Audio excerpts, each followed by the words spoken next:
Samantala, pangungunahan ni Mayor Joy Belmonte ang paggunita ng ika-51 anibersaryo ng kamatayan ni Filipino artist Fernando Amorsolo ngayong araw.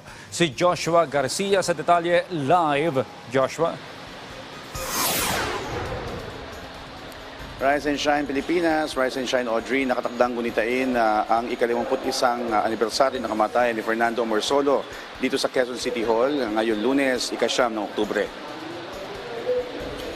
Audrey, bilang bahagi ng aktibidad ay isasagawa ang komemorasyon sa 3 obra ni Amorsolo na napili para maging tribute.